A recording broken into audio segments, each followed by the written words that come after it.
Welcome back, everyone, to day 5, the final day of the Kaggle and Google's 5-day AI Agents Intensive course. I'm Smita Kolan, Senior Developer Relations Engineer here at Google Cloud, and I'm here one last time with Anant Navalgaria. Anant, welcome back. Hi, everyone. Happy to host you for the last conclusive day, and excited to see what you build for the capstone coming up. It's hard to believe we're already at day 5. Drop in the chat where you're joining from today. And if you've been with us all throughout the week, drop a 5 in the chat. Would love to see how many of you actually made it through this whole intensive course. Wow, I'm seeing quite a lot of diversity across the participants. Yeah. Awesome. So let's actually do a quick overview for anyone new joining us today. As a final reminder, for everyone else throughout the week, you have been getting a lot of things coming at you. So you've been getting white papers, companion podcasts, hands-on code labs, daily live streams, and AMAs just like this one, and also the optional capstone project, which we will be talking about at the end of this live stream, which now that we're at day 5 is the thing that I really want to start thinking about already. So you can compete for Kaggle certificates, badges, swag, and recognition across Kaggle and Google's social channels. Awesome. So with that said, I also want to do a quick thanks to all of the people who put this together, the Google researchers and engineers who wrote the white papers, and all the speakers who joined us this week, and also the Discord moderators who have been answering questions nonstop for 5 days straight. We genuinely could not have done this without them. And I would especially like to call out the Kaggle team, also the Kaggle marketing team and the project management team, who have been doing a fantastic job in keeping the lights and the show proceeding smoothly. Thanks a lot. Amazing. So let's actually get into day 5. This is the one which kind of ties the whole week together. Here's the arc we've been on. So day 1, we vibe coded our first app. Day 2, we plugged it into the world with tools and protocols. Day 3, we taught it to specialize with skills. Day 4, we made it safe and observable. And today we answer the question that, that's been hanging over all of it. How do you actually take this to production at enterprise scale without it falling apart the first time you do any type of changes? So vibe coding is incredible for getting to the prototype in minutes, but the same property that makes it really fast is also exactly the same thing which makes it fragile in production. Because if the code is disposable, what's the actual source of truth? If someone needs to regenerate the system tomorrow with a new model or a new framework, or even a new compliance requirement, what do they generate from? So the answer that the white paper actually proposes is something called spec-driven development. Treat the code as disposable, but treat the specification as a durable artifact. So the spec is what gets versioned, reviewed, and reasoned about. The code is just one possible implementation of it. So Anant, why don't you walk us through the white paper in more detail? Thanks, Smita. So yes, as Smita was mentioning, welcome back everyone today. And we'll be looking into spec-driven production-grade development in the era of vibe coding, especially using the enterprise scale patterns that we've discussed in the white paper. So throughout, just a small recap of the last 4 days. So throughout the last 4 days, we've started at day 1, where we kind of saw how the software development lifecycle is being rebuilt. Then we moved on to day 2, where we discussed established standard connection protocols such as A2A, A2UI, etc. Then in day 3, we looked at packaging procedural skills to automate some of the process and make it a lot easier. And then in yesterday, we looked at the security and eval aspects of it, such as active red, blue, green security teams, and much more. Now, as we close the week on this white paper, we must establish a vital rule. Even though the course has the name vibe coding in it, vibe coding is not vibe in production. To build software at scale, and this is what we looked at in the white paper as well, we must transition to spec-driven development. As Smita mentioned, it's the part that should be maintained. And we showed in the white paper how writing a rock-solid behavioral specification in Gherkin BDD format makes code entirely disposable, allowing agents to regenerate entire projects accurately. Now, we also looked at how we can map out the file hierarchy of where your rules should live from global project definitions in agents.md or the markdown file and tool-specific configurations in local, say, Gemini.md file, depending on which LLM model you're using behind the scenes, and then down to the task-specific specifications in your specs directory. Next, we covered the code review bottleneck, and we mapped out the spectrum from tier 1 managed reviews to tier 3 custom runtimes, showing how a graph database, for example, like SpannerGraph, can analyze multi-million line code bases for impact mapping. Then towards the last part of the white paper, we built an enterprise policy server, or we looked into how we can build an enterprise policy server that performs structural role validation and semantic safety checks, actively blocking tool execution if the agent attempts to leak unmasked PII, personally identifiable information. To enforce this, we saw how we can implement dynamic context resolvers, sanitizing tool arguments on the fly with secure placeholders. Finally, we concluded the white paper talking about the softer aspects of the vibe coding era, about team culture, addressing developer burnout, and mitigating the dangers of approval fatigue. And from my point of view, not doing something in the industry which is called token maxing, where we focus on the wrong metrics rather than the end business outcome. So yeah, that's it. This is our final blueprint for taking AI engineering across your organization. Let's move on to the exciting Q&A panel. Shall we, Smita? Yeah, sure. And also, thank you, Anand. Same tip one final time. The podcast is a really good entry point before you read the white paper. And honestly, of all 5 white papers this week, I think this one is one of the, it really tackles what people are facing right now in the industry. So great to start on, and also really check out the podcast. All right, with that said, let's actually get into the Q&A. And we have some amazing hosts today. So we have Ankur, Antonio, Ilya, Lee, and Omar. Thanks for making the time, everyone, especially on the last day. Anand, over to you for the first few questions. Thank you, Smita. So given this our last day, we have one more question than usual to kind of close off the exciting week. The first question is for you, Ankur. For massive code bases with millions of lines of code, why does standard RAG fail, and how do knowledge graphs help?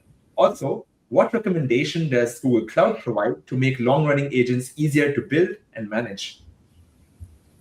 So Anand, when you look at our recent work with Siemens, where they are modernizing a massive industry legacy code base that spans hundreds of millions of lines, you will see exactly actually what we are recommending from an engineering standpoint. You cannot expect a standard monolithic AI agent to handle a long-running complex task. And so if you give a giant open-ended instruction, the context will get muddled, it may exhaust its memory, it starts hallucinating. And so at Google Cloud, we approach this by starting with a rock-solid data foundation and combining it with a highly structured, decentralized agentic architecture. So first, it all starts with a data layer with the spanner graph. And for a long-running agent to stay on track, it needs to understand the relationships inside the enterprise data. Code and documentation, they're not flat, right? And so they're deeply interconnected webs of modules, of dependencies, rules, and so on. So with Spanner Graph, we model the entire structure using a graph query language, and we layer in vector search via Spanner's ANN, approximate nearest neighbors algorithm. This ensures that the agents aren't just guessing based on keyword matching, but they have a precise, highly grounded 3-dimensional blueprint of the system that they're working on. Now, once that data foundation is logged in, the architectural pattern we recommend through our ADK, the Agent Development Kit, and agent platform is something we call the slicing the elephant. Now, instead of building one massive super agent to handle a months-long modernization project, the ADK lets you break that ambiguous goal into a highly coordinated set of specialized micro agents. And so every step in the sequence is a small, tightly scoped and predictable task. So as an example, we deploy a search agent that uses spanner graph to map out the dependencies. An architectural impact agent that could be used to run simulations to predict side effects before a single line of change is made. A task breakdown agent that could take those findings and slice the remaining work into a context-rich, bite-sized task. And finally, the coding agent itself that executes just that one specific piece of the puzzle. By grounding your workflows in this robust graph structure like a spanner graph, and then using ADK to chunk long-running processes into specialized tasks, you protect the model's context window and ensure enterprise-grade reliability. And crucially, because it's broken down this way, it allows teams to also organically weave in the human-in-the-loop verification at every key transition. So like in summary, if you're looking to scale long-running agents in your organization, don't build a monolith, build a domain-aware network of micro agents grounded by a graph database, and then use ADK to slice the elephant. Oh, thank you for that very, very deep answer, Ankur. Yes, and I kind of missed the bygone era of just putting a RAG and all the micro agents, multi-agents, spec-driven. A lot has emerged over the last years, but thank you so much for this. No, indeed. Yeah. Amazing. Thank you. All right, Smita, shall we move on to the next question? All right, so this is for you, Antonio and Ilya. So when pull request volumes scale exponentially due to background coding agents, what team workflow structures are needed to avoid human approval fatigue and blind merges? I think we saw a lot in the news about millions of codes being generated, entire OS operating systems being generated in a few minutes. I can imagine that's a lot of PR, so would love to hear your point of view on this. Well, thanks for the question. I would say that the risk of fatigue is a real risk in the sense that you need to adopt a number of things to avoid the situations where your team is actually burning out. One principle that people should put in front of themselves is that avoiding the situation where you want to review everything.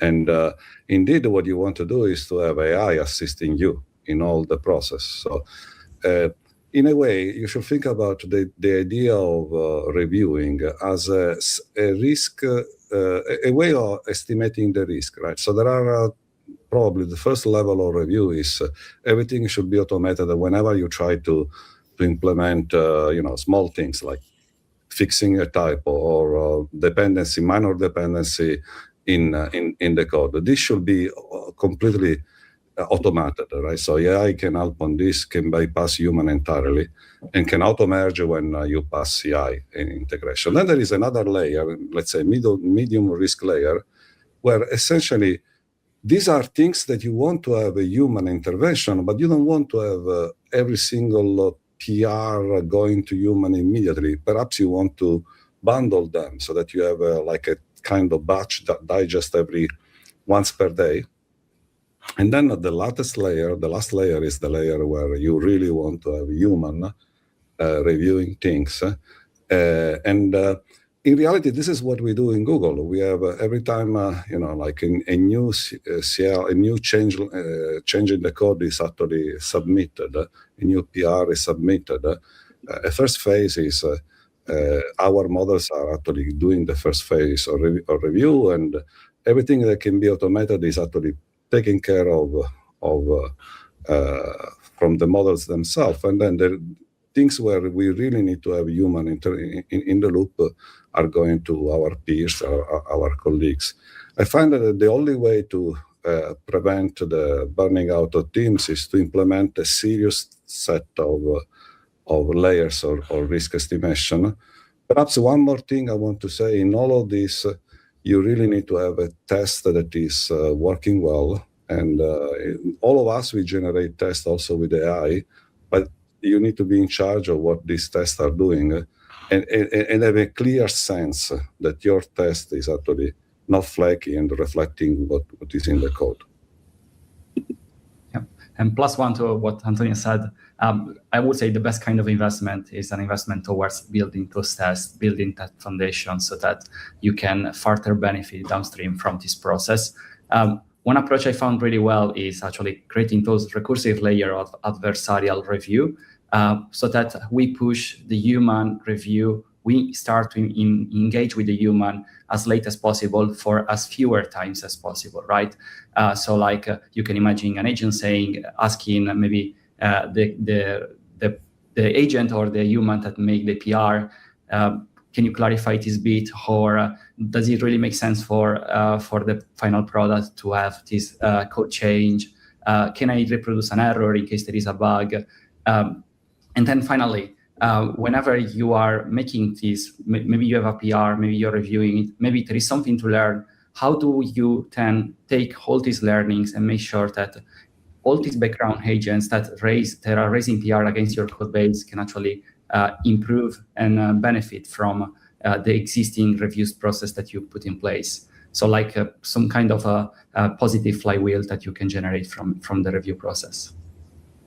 Yes, a positive flywheel is something we discussed in yesterday's the session as well. And to add on to what you're saying, adding a lot of adversarial layers to minimize human intervention is important. But we also discussed adding too many layers. Make sure you eval those layers that they're adding value, so that you're not just burning tokens and you get a crazy bill at the end of the day. Yes, and that's why doing testing, deterministic tests, let's say unit test, integration test, actually can help you reducing that bill, let's say, and have confidence in it. Awesome. Thank you, Antonio and Elia. Really fantastic answer. All right, then on to our next question. All right, and this one is for you, Lee. So if a robust BDD compliant specification allows entire code bases to be cleanly regenerated in minutes, how does this redefine how enterprise teams manage technical debt and legacy migrations? Yeah, thank you for the question. Let me break this down in 4 points. First of all, like the life of a developer, like is changed nowadays. Like we don't have that emotional attachment to our code and files. Like before in the past, like pre-vibe coding era, when we would write code, we would spend hours on perfecting the architecture, or we spend like many hairs on your head on fixing that bug. And then I don't know about you, but as a developer, then at the end, my code would be scrapped from what goes to production, I would get annoyed because like I spent so much time on it. Nowadays, that's not the case anymore, right? We write a spec and that generates code. That makes code basically disposable. The source of truth here is now the spec. And that also means that our daily routine changes as a developer, like, because we would normally like spend hours of our time, like not necessarily in writing the code, but more in like reading into API documentations or doing like syntax debugging or figuring out like, well, I tried to do it the way how the API describes it and it doesn't work. We like think about it, like how much time did you actually spend hands on keyboard? That's different now. You write the spec once, and it generates all the code right away for you. And that means for legacy applications, we no longer need to write manually line by line and do this translation nightmare. Like you write the spec once. If I decide to have it generated in Python, I can do so. If tomorrow I decide to have it generated in Java, that's fine too. Like it happened. We can do that quite quick. It does come with the shadow side, like producing thousands of lines of code before lunchtime. That doesn't mean that is what that means that you're bringing the bottleneck to the downstream of the integration, because like now, like you need to have like cultural changes and discussions within your organization, because the way how you review the code might different. You might focus much more on testing and writing these specs than ever before. Amazing. Yeah, definitely. The part which I really relate to is the emotional attachment to your code. We all do as developers, right? Especially when you name even the function names and the modular decomposition, now it can all be regenerated. So yeah, they're definitely in a very different era. Thanks a lot for your detailed answer, Lee. Really appreciate it. Yeah. Awesome. Then let's move on to our fourth question. So this one is for you, Omar. So are current open weight models capable of running complex multi-agent workflows locally, or do we still need proprietary models to act as the central orchestrator? Yeah, it's a great timely question. Just 2 months ago, we released Gemma 4. And when we release open models, our focus is to release models that people can actually run in their hardware, right? Like they can run in their own Pixel phones, for example. They can run the models in their laptops, in their local gaming computers. At the moment, the local models are quite good for simple agentic tasks, some multi-turn function calling. Of course, the context of local models is not as large. So if you want to operate over a very large code base, if you want to work over very complex agentic scenarios, most likely you will want to use the most capable models, which would be Gemini, for example, for doing very complex agentic stuff. Another setup that is interesting is also hybrid inference. That means that you may want to use Gemini as the orchestrator that is calling sometimes smaller Gemini models or maybe local models when something can be fulfilled directly on device. So it's an interesting space. It's evolving very quickly, but we have been quite amazed by what you can do. You can use ADK with Gemma. You can use Gemma also via Vertex. You can run Gemma in your own phone. So yeah, many exciting areas. Very cool. And Omar, I must take a couple of points to add on to that. The local version of Gemma, which is released, which I forgot the exact name, but the one which can run on your local devices, even your local PC, even the multimodal version, that was a real game changer. I think it kind of transitions a very capable multimodal model running literally in a regular everyday PC. So really great work on that from your team. And another point, a lot of what you mentioned about hybrid inference, I'm thinking, doesn't it remind you of federated learning, where you used to have one big model central and used to kind of give way to the, combine. I'm wondering if a paradigm like federated inference and LLMs is coming through. Yeah, it's an interesting space, and there are many different ways to approach this, right? So I just mentioned that you can use Gemini as the main orchestrator that sometimes calls Gemma. You can also do it the other way around. That means that you can have a local model on device that determines when the user prompt should be fulfilled on device, or when it should be sent to a server-side model. And when it's sent to a server-side model, which one do you want to use, right? So for example, if you want to ask a model, why is the sky blue? Most likely you don't need the most intelligent model out there. But if you want to operate over a code base that has a million lines of code, lots of very complex repositories, probably you will want to call for an orchestrator agent that then can help determine how to separate the task and do like this more complex agentic task. But definitely, it's a very exciting moment. The model is multimodal, relatively long context for on-device. It can understand images, videos, audio for the smaller checkpoints. And again, it's designed to be a model that is friendly towards on-device developer devices, not super expensive hardware, right? So pretty much, if you have a phone, if you have a laptop, you may be able to run one of these different sized Gemma models.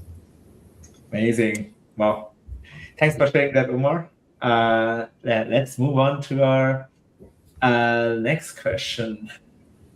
The community. Awesome. Yeah. Thank you, Anand. Really great questions and context. Let's actually move on to the community questions. So the first one is from Savio, and they're asking, how do we prevent formal specifications from inheriting the very technical debt and bloat they are actually meant to replace? And as we shift towards spec-first workflows, what are the emerging patterns for spec modularization? And can AI agents eventually handle spec refactoring to catch logical contradictions before any code is actually generated? Lee, do you want to take this? Sure. So thanks, Savio. It is a fair concern. I I typically prevent this debt by treating my documentation modular, like my code. It depends, of course, but if it's like a fresh new project, typically how I structure this is I would start with the technical design. We all work with the technical design, and typically I convert this to Markdown, and then I store it somewhere in my code base, probably in the spec folder. And this then serves as a master guide. So the coding agent will understand the overall high architecture level, like the architecture and how everything is connected and how everything flows. And then from there, I start like building like the specific features down into the smaller specs, like the Gherkin style, behavior-driven specs, grouped by how it reflects the software structure. And then I typically would hyperlink to these smaller files from the master doc.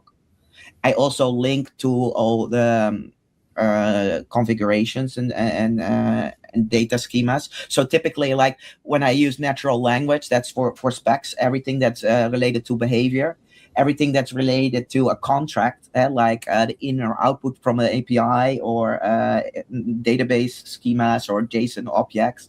That's what I typically write either in JSON or in YAML or maybe whatever the language the database uses. I link to that separately. And then to tie it all together, what I typically do is I would create like an overarching Gemini.markdown file. And in that Markdown file, I write like this system prompt, which is basically my super prompt that tells my agent that whenever I generate code, it will always need to update my specs.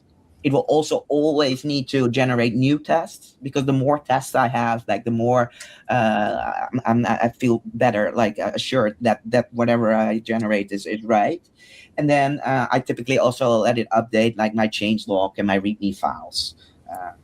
So that's how I would typically do it. I really like that you're also telling an agent, you have an agent which is actually updating the spec as well as you make changes to the code and tests. That's awesome. Let's move on to the next question, also from Savio. Congrats, Savio, for getting 2 of your questions answered.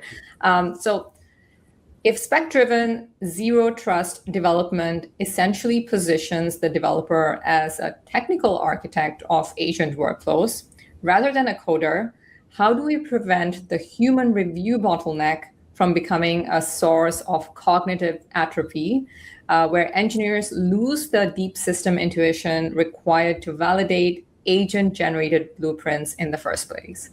Ankur and Omar, do you want to take this? Yeah. Omar, do you want to start off? Yeah, I think it's an interesting question. I think all of us are learning. The industry is evolving very quickly. So there are many paradigms and patterns that are changing. So it will be very interesting to also see how things look in a year from now. One way to prevent cognitive atrophy is to shift the developer's focus from reviewing every single line of code to more on auditing the testing footprints and how the system, what the system is doing, the logical assertions of the system, right? So if you need to read 2,000 lines of code that were generated in a couple of minutes, and then you need to spot every single edge case, that will usually be very error prone. Like humans will commit errors if you need to review 5,000 lines of code, right? So instead, I think we need to shift to review behavioral tests, right? Whether the agent generated the right things to prove its worth. So if you are able to review and approve the assertions, a bit more like test-driven development in some ways, you can validate that the system's contract is accurate, not necessarily all of the syntax within the system.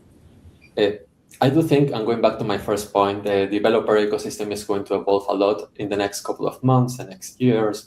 The developer tools are going to evolve to show more semantic diffs. So rather than seeing every single line of code that was changed, maybe this change modified this data prevention policy, or maybe this change caused this effect, right? Rather than raw code diffs.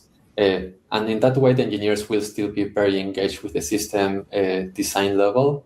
But yeah, it's an interesting question. I think all of us as an industry are learning. Yeah, and I would say that, look, in addition to the how that Omar talked about, like I think the why is important to understand as well. Like keeping this knowledge of the underlying system, I believe, is actually quite imperative. Whether you think about fundamental issues around security, around system reliability, scalability, I do think it is important to have at least an intuitive understanding of what is the system itself that you are working on. And the good thing about exactly what Omar was saying, like with things like semantic diffs, which will probably be coming up in these tools more broadly, I think understanding how your PRs are having a change in the underlying system, tracking those, as well as, of course, like going back to your standard practices around having the spec doc, the design docs, PRDs, like these are things that we should still maintain so that we can keep on explaining what the underlying system is, both to ourselves, but also to the LLMs. Thank you both. Omar, you also mentioned that the developer ecosystem is going to be changing really fast. Do both of you have any tips for junior engineers who are actually coming into a world where they rarely have to write code anymore? And how do they kind of get that experience to become, as we say, technical architects of agent workflows? Yeah, from my point of view, one of my recommendations for everyone in the space at the moment is build things, build in the open, and build collaboratively. So the more you can collaborate with others, the more you contribute to open source, the more you get engaged with others, people's systems, with other companies' projects, the more you can understand how different systems work, how your agents, or how you can grow in an agentic way, in a way that you can effectively collaborate across the broader ecosystem. And I think just this part of building in the open, building with others, building collaboratively, allows you to grow this muscle in which you understand how agents work, which are their limitations, what they excel at. And of course, as the agentic systems evolve, the scope and the capabilities of what you can do will also grow, but you're growing in an agent native way, but still with that deep understanding on how systems work. Yeah, and I would say that there is no sort of way around building, because these systems are evolving and these underlying technologies are evolving so fast. So whatever you learn right now and whatever you have used to build today will probably not still work or will be obsolete in 6 months. And so you just need to keep on being on top of these. And in the spirit of building, what you guys mentioned, our capstone project, where you get to build collaboratively with others, is coming right up, and a fun challenge after the capstone project as well. So stay tuned, everyone. Awesome. Okay, let's go on to our next community question from Izadiar. Now that Google is restructuring production readiness and expanding automation in Google Workspace, do we ever return to using A2A or another protocol or approach to coordinate software development with other departments for organizational automation workflows? Antonio and Elia, you want to answer this? I'll start on this. So absolutely. I would say it depends on whether you want to consume something prepackaged like in a workspace, or you want to build, right? We discussed about building here. You want to build like an agent that allows you to do things. I would say A2A is super relevant when it comes to interaction between agent-to-agent communication, right? So, and especially when those communication span across different teams, different departments, for which each team is responsible for a subset of those agents. Let's take, for example, the case where you maybe want to do like a PR code reviewer agent, yeah. And of course, this is not something that a workspace automation can do automatically. And I would say in this specific case, definitely like building on top of A2A allows you to have way more flexibility. In such a situation, when you have like a PR code reviewer, maybe you want to have as part of it like a compliance checker, yeah? And you happen to have a team that specifically does an agent for compliance checking. So how do you allow your agent, which is a PR code review, to interact with this compliance check agent? You do it through A2A. So you will actually establish an A2A communication so that your PR reviewer agent is capable of consuming the compliance check and all the best practices, all the domain knowledge that the compliance check brings in, and so that you can then finalize a result. In this case here, you will be responsible for maintaining the PR reviewer agent, versus like the different team that will provide to you just the compliance check expertise and task. So definitely still super relevant. Well, plus what you said, Eli, I think that one way of thinking at this is really depending on the type of use cases you have. Like workspace perhaps is very suitable whenever you have a no-code situation because the ecosystem of workspace is very much into no-code. But then when you talk about agents, there are also situations where you have design patterns, right? So agents can be also considered in terms of design patterns. And whenever you talk about communication between agents, A2A is a very good choice. 2 examples just to clarify.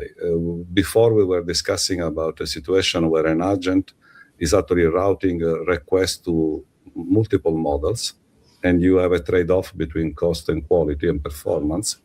That's a situation where you essentially want to use A2A because it's very simple to implement that particular design pattern with A2A. Another situation is perhaps when you have a number of agents that are working in parallel, and so the requests are dispatched to these agents.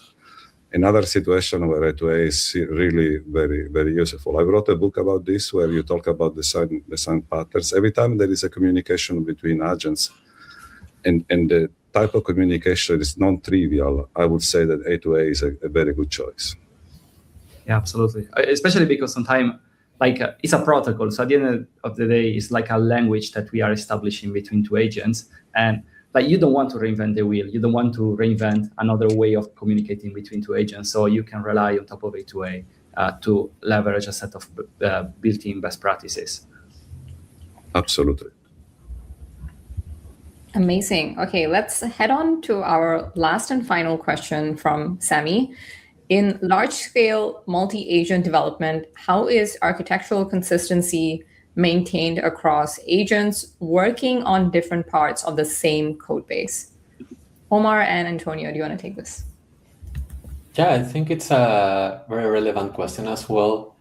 I think the key is separating the architecture planning from the execution. So when you build your agentic system, you want to have an agent maybe that is in charge of what is going to happen, designing the plan, and then that plan may be offloaded or delegated to other agents, right? So rather than letting every single coding agent to decide where to write files, how to write them, this central architect agent, let's say, will own the whole dependency graph of the code base.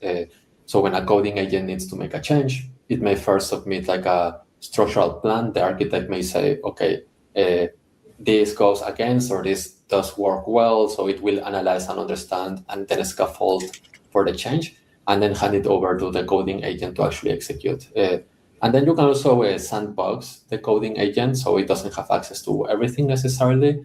So it will just fill in the blanks within an approved, pre-approved structure in such a way that it will not suddenly cause the architecture or the patterns of your code base to just drift in different directions. Well, plus one of what you said, Omar.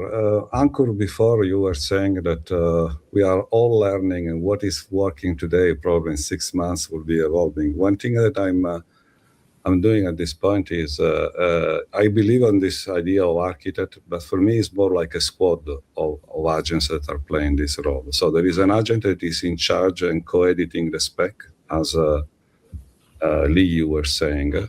There is an agent that is actually co-editing the test suite. And again, Lee, you were saying you increase the confidence on this.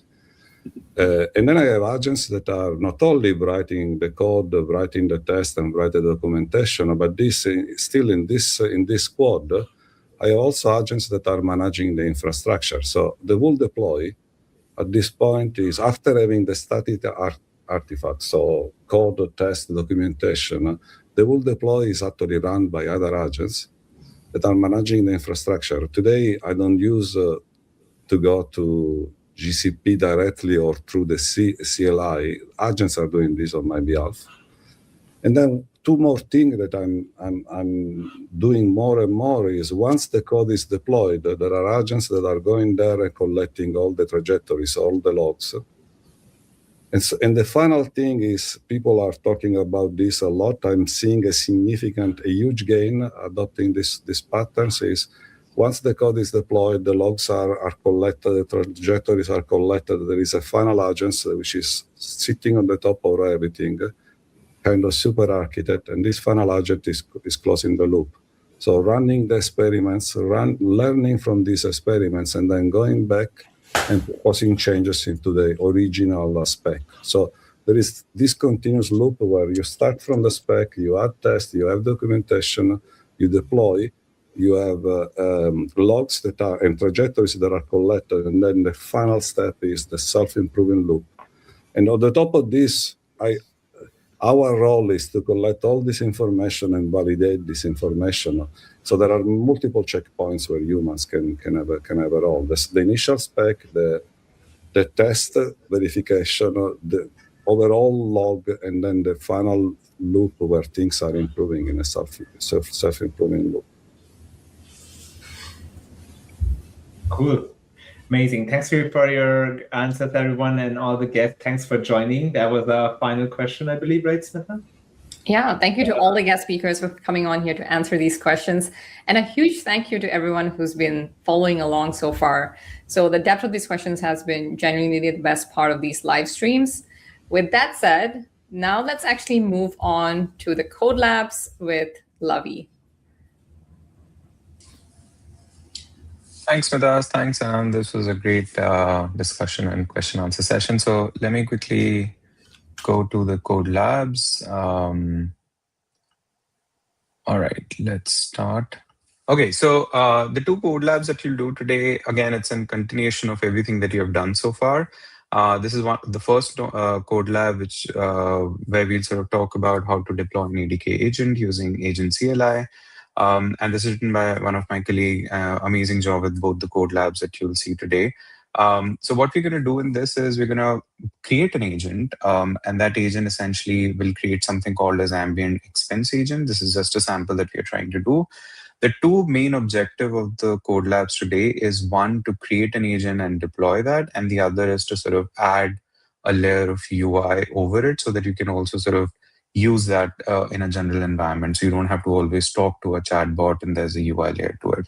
So the first Code Lab sort of focuses on building that agent and then sort of deploying it to agent runtime. So the first thing that we'll do is, again, you've done this multiple times, so I'm not going to bore you with this, but you have to make sure that you set up your cloud environment. And Agent CLI and Anti-Gravity can sort of do this things with you. And this is where it'll also sort of use a lot of G-Cloud automatically. So make sure that you do this. There are some issues that happens with project ID. So make sure that if you're running into those issues, you go to all the things that you've done before. The same thing will apply here.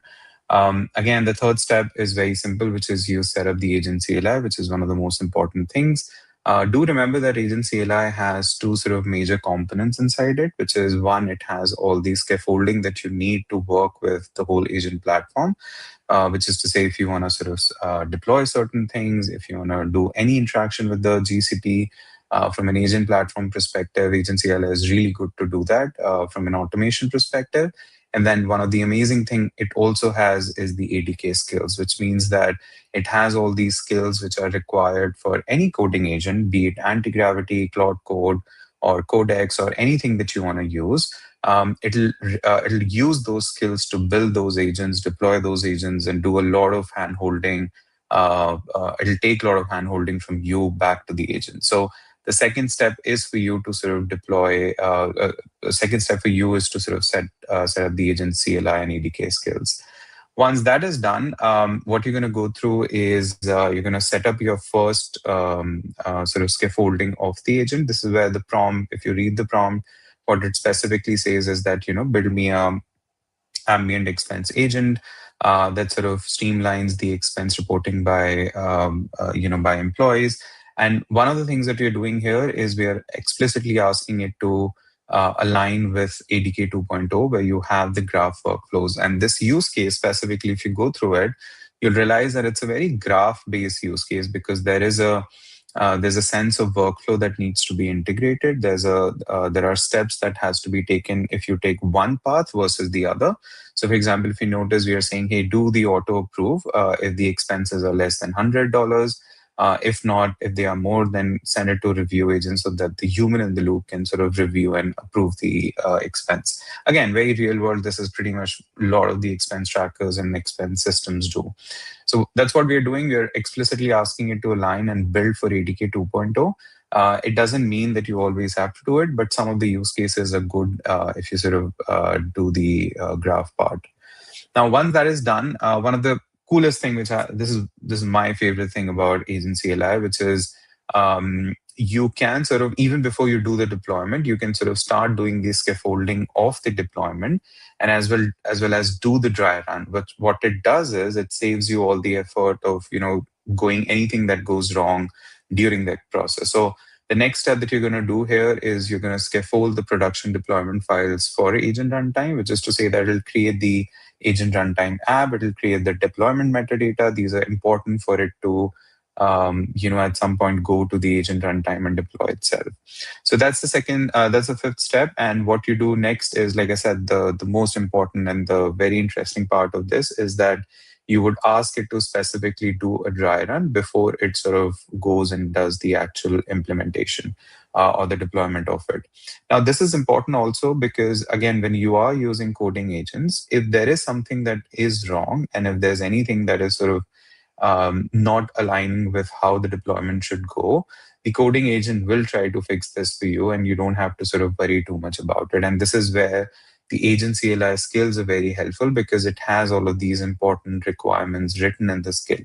So again, a very important step, even if you do this outside of the lab, whenever you're doing anything related to agent development, you would want to sort of do dry run all the time to make sure that you're not pushing anything which is not supposed to be pushed. The next step is as simple as, just saying deploy this agent to Agent Runtime. What it does in the back is, like I said, Agent CLI has two components. So it has the scaffolding of deployment. So it'll actually leverage the Agent CLI deploy. It'll use their project ID and the regions. Now, sometimes, and this happens sometimes, which is the fact that you may have issues with Cloud Region. So try using some other regions if you're facing any issue. If not, you can sort of just directly let it take care of this. The other thing that you can do is you can also run this async, which is to explicitly tell anti-gravity that use no wait, because then you don't have to wait for it to keep going, and it will keep a check on when this is done. Now, once the deployment happens, and do remember that the deployment sort of takes a bit of time. It's anywhere from 3 to 5 minutes to sometimes it may take 10 minutes for different reasons, but you would have to wait for this time before you can actually test the agent. Now, testing the agent is also very interesting because there are multiple ways you can test this agent, and this is what step 8 will help you figure out, which is you can actually write a simple prompt to anti-gravity and say, hey, just test my agent on the Agent Runtime, and you give it a scenarios and different test cases so that it can go through all these things if required. The other thing that you can do is it actually has a UI in the Agent Runtime. So if you go to the Cloud Console and see the Agent Runtime, you have a playground there. In that playground, you can actually put all of these different inputs, and we've given you examples of these inputs. Feel free to sort of change it and do the stress testing of your agent just to make sure that everything is good or not, right? And at this point, if there are something that fails and if there are anything that is not working as you're expecting, you should, let the anti-gravity know, and it will sort of fix that for you. So you have both of these options. Now, a couple of additional things that you can do with this lab. So by this point, your sort of main objective of building an agent and deploying is almost done. But there are a couple of things that you can additionally do, which is you can see the cloud trace and the cloud log of an agent. This is very important from a monitor and the observability part of agents. You can also sort of write different SQL queries and see what your traces of the agent execution is. And this is very important when you're sort of scaling it, because sometimes things go wrong and you want to know why they went wrong, right? So there's another very good thing that you can do with Agent CLI in that perspective.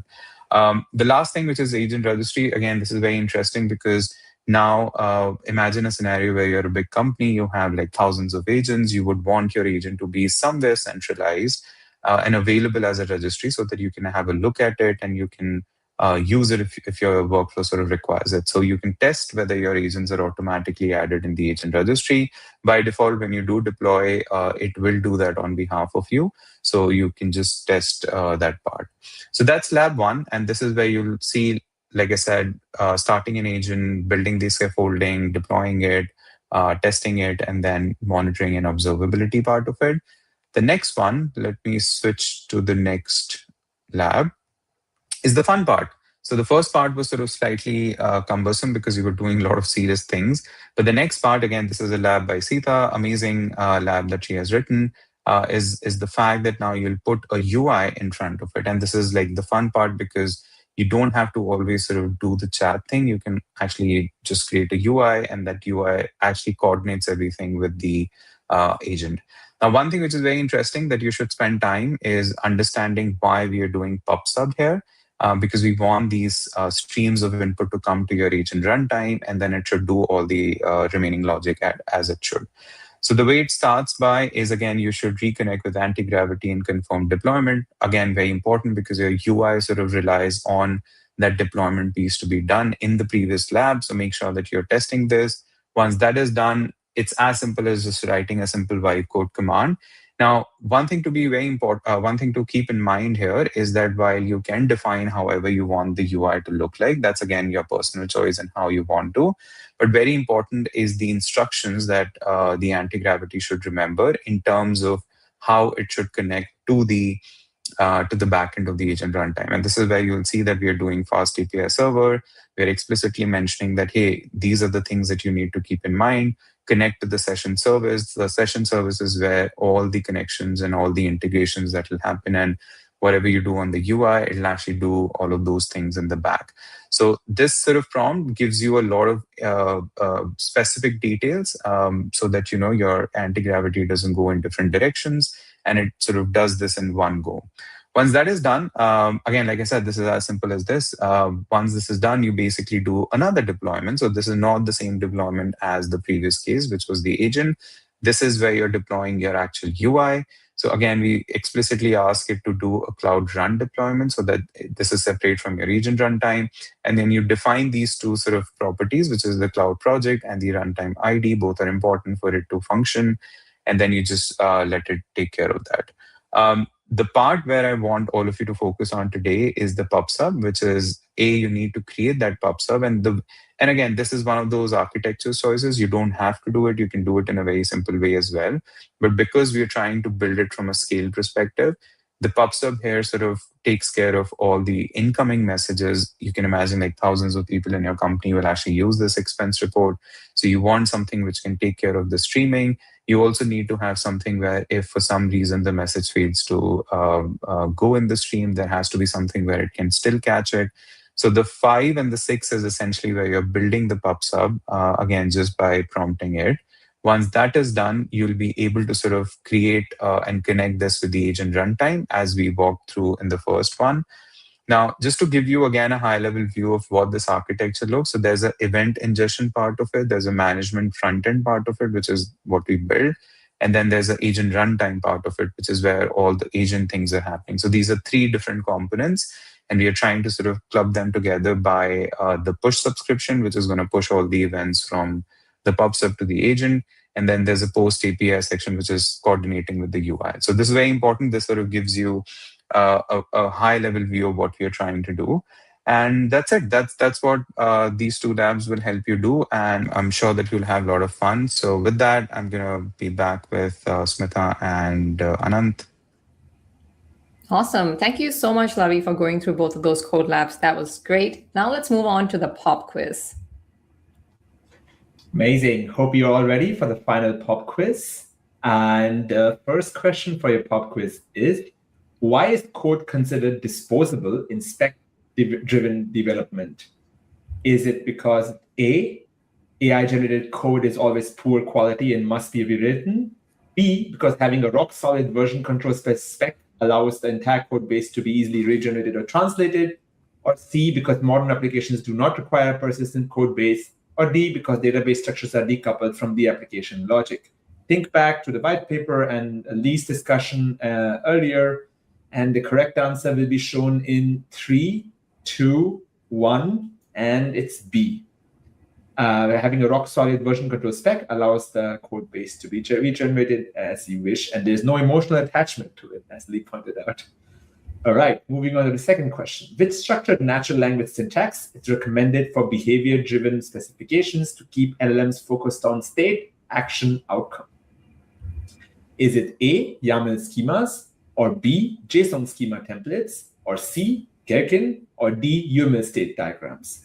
Think about from our discussion earlier and the white paper, and the correct answer will be shown in 3, 2, 1, and it's C. We discussed about Gherkin for the specs earlier, and that's what it is.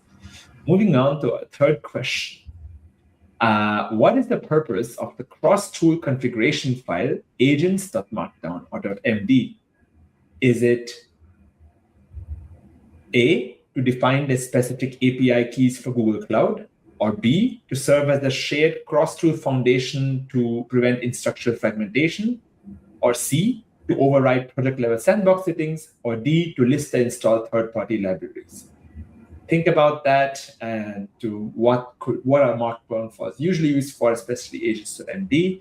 Correct answer is should be shown in 3, 2, 1, and it's B. It serves as a shared cross-tool foundation to prevent instructional fragmentation, especially when there are multiple agents operating. All right, moving on to our fourth question. On very large legacy code bases, how do Tier 3 custom review runtimes achieve deep structural code understanding? Is it through option A, by loading the entire code base into a single context window, or B, by building a knowledge graph, combining graph, GQL, and vector search and full text search, or C, by ignoring the past and only focusing on the current pull requests, or D, by running simple regex pattern scanners? Think about that, and the correct answer will be shown in 3, 2, 1, and the correct answer is B, by building knowledge graph and vector search and full text search, or by using all of those. Yeah. All right. Then last question. How does a hybrid policy server evaluate tool calling actions before execution? Is it A, it runs unit tests on the tool's code base. B, it prompts the developer for multi-factor authentication. Or C, for doing deterministic structural gating via configurations and specialized semantic LLMs. Or D, it completely blocks all the dynamic tool calls. Think about it, and the correct answer will be shown in 3, 2, 1, and it's C. All right, that brings us to the end of our pop quiz, and we have a special guest. Hello, folks. It is a pleasure to see you. I'm Brenda from the Kaggle team. If you've been on the Discord, we've probably chatted because I've been helping to moderate that. And I'm here to talk about the thing that everyone is so excited about, which is the Capstone Project. The Capstone Project is your path towards getting to the badge and the certificate that people are really pumped about with the course. So let's take everything that you've learned over these last 5 days and put it into practice. In this final project, you're going to be called upon to build an AI agent using all the tools and concepts you've been learning. We've got 4 categories that you can submit in. The first one is Agents for Good. We'll be looking at submissions that help solve problems for humanity, from optimizing agriculture to managing public health, advancing education, supporting arts and literature. This is your track for helping people. The second one is Agents for Business. Enterprises are using AI agents to solve critical problems, from managing expense submissions, my personal favorite thing to have AI do instead of me, to creating pipeline actions, driving insights, creating new products. In this track, you'll create an agent designed to solve compelling business problems with cost or revenue on the line. The third one is a concierge agent. The opportunity for personal AI agents to streamline and simplify people's lives is incredible. From managing the invite list for a party to planning a garden or helping manage complicated medications, safe and secure agents can free time for things that really matter. In this track, you'll solve individual, family, or social challenges in a way that keeps personal information private and secure. The last one is open-ended. It's a freestyle track where you can exercise your creativity. Are you tracking satellite launches? Are you part of a fandom that has a problem? Whatever your creativity can bring to the table with the freestyle track, we'd love to see. We've covered a lot of concepts and technologies through the white papers, code labs, and Q&A sessions in the live stream. We're really looking to see how you incorporate these ideas in your final project. A few things to keep in mind about the capstone. Each participant or team can submit to only one track, so choose carefully. Although we reserve the right to adjust projects after we evaluate them and be like, wait, this belongs to the other track. You may work individually or in a team of up to 4 people. It's completely up to you. The deadline for submitting your projects is July 6th at midnight in Pacific time, but we really strongly recommend that you submit early in case there are any issues or technical challenges that come up. Once the capstone is closed, it's closed, and your chance to get a badge or certificate is over. Finally, the top 3 winning teams in each category will receive Kaggle swag and recognition on our social media channels. Every participant in the capstone will get a Kaggle badge and certificate. And this is only available to people who participate in the capstone now. Capstone link is on its way shortly. So check your email, keep your eyes on the Discord server. We'll also be sharing a link to our post-course survey. We'd love to hear from you about what you learned and what your experience was with this course. Let us know your thoughts. Thank you so much. Back to Smitha and Anant. Thank you so much, Brenda. This has been amazing. Do check out the capstone project that Brenda was mentioning. And that's a wrap on the 5 days of AI Agents live stream. This has been amazing. Thank you to everyone who has been sticking with us for the entire 5 days. The engagement this week in the chat, in Discord, and all the questions has been incredible. Anant and I have genuinely loved doing this with all of you. Yes, and thanks a lot to everyone. And as Brenda mentioned, there'll be capstone, and there'll be a little bit after the capstone, a small thing as well, which so to keep you engaged and experiencing using your skills in real life. All right, thanks a lot, everyone, for joining. Thank you.